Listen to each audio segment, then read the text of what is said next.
ഈ അമീബിക് മസ്തിഷ്കജ്വരം 1965 മുതൽ അതിനെക്കുറിച്ച് നമ്മൾ മനസ്സിലാക്കിയിട്ട് ശാസ്ത്രം മനസ്സിലാക്കിയിട്ട് ഈ ഇത്രയും വർഷങ്ങളിൽ 1000-ന് താഴെ കേസുകളെ ലോകത്തിൽ റിപ്പോർട്ട് ചെയ്തിട്ടുള്ളൂ.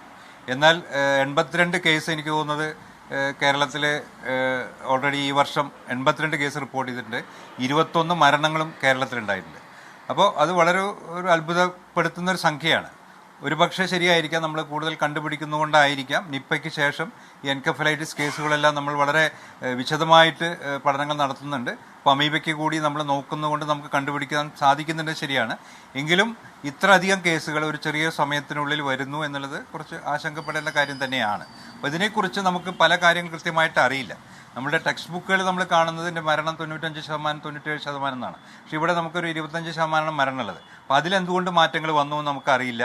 അത് ചികിത്സയുടെ ഗുണമാണോ, അല്ലെങ്കിൽ നമ്മൾ കുറച്ച് എന്താ പറയുക ഓവറായിട്ട് കണ്ടുപിടിക്കുന്നുണ്ടോ എന്നൊരു ചോദ്യം കൂടി നമ്മൾ ചോദിക്കേണ്ടി വരും. അതായത് ചിലപ്പോൾ അമീബ അവിടെ ഉണ്ടാവാം, പക്ഷെ അമീബ ആയിരിക്കണമില്ല പ്രധാന അസുഖത്തിൻ്റെ കാരണം, എൻകഫലൈറ്റിസിൻ്റെ കാരണം എന്നുള്ള രീതിയിൽ ചില ചർച്ചകളൊക്കെ നടക്കുന്നുണ്ട്. അതിനെക്കുറിച്ചുള്ള ശാസ്ത്രജ്ഞന്മാർ തമ്മിൽ ചെറിയൊരു ആശയവിനിമയം നടന്നുകൊണ്ടിരിക്കുന്നുണ്ട് അങ്ങനത്തെ കാര്യങ്ങളെക്കുറിച്ച്. അപ്പോൾ നമുക്ക് കൂടുതലായിട്ട് ഇതിനെക്കുറിച്ച് ഡീറ്റെയിൽ ആയിട്ട് പഠനം നടത്തിയാൽ മാത്രമേ സാധിക്കുകയുള്ളൂ. അതിന് നമ്മൾ മാത്രം വിചാരിച്ചാലും പോരാ.